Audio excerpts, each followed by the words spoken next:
আসসালামু আলাইকুম গাইজ, আমরা যেলাম শেখঘাট সেলফি ব্রিজ। তো আমরা চটটা হইয়া যাইমু যে তুমি আর পয়েন্ট হইয়া সেলফি ব্রিজে যাইমু, এটা বেশি দূরই না হামদাত। আমরা আমি 4 বছর বাদে যাইলাম, এখন আমরা যাইলাম যে ফুচকা খাওয়াত বহুত দিন বাদে। আর একটু দিন আইলাম কারণে যে বিজি কম। তো আমরা তোকে আর যে একটু পরিষ্কার একটা স্টল তোকে আর ওখানে খাইলে একটু ভালো লাগবো, মানুষটাও পরিষ্কার থাকতো, পানিটাও পরিষ্কার থাকবো, এর কারণে খাইব। এখন আমরা সামনে পাইলাম একটা ফুচকা স্টল, তো ওখানে নামবো আমরা দুই বন্ধু, ওখানে খাইমু। বানতানটা কইলাম তুই বানাও সুন্দর করিয়া, নাগামরিচি বানাও স্পাইসি হইতো।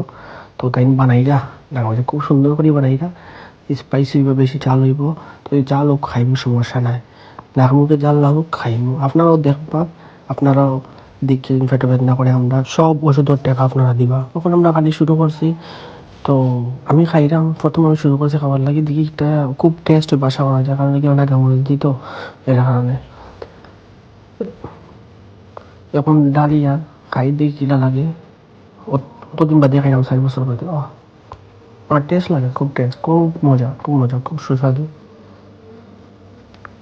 বহুত দিন বাদে তো খাই, এর কারণে আমার খাইতে বেজান ইচ্ছা করে বেশি রয়েছে, এর কারণে। আচ্ছা প্লেট বড়িয়া,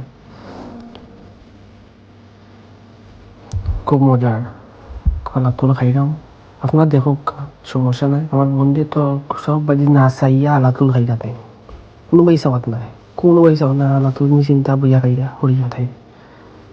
তার ভালো লাগে লাগে খাইরা, তাই সবসময় খাই, তাই দেশও তাই লাগে, তাই সবসময় খাই না। আমি তো দেশের বাড়ি থেকে এটা পাওয়া যায় না, তাই ফাইন সবসময়। থ্যাংক ইউ সো মাচ, আবার দেখাইব নেক্সট ভিডিও।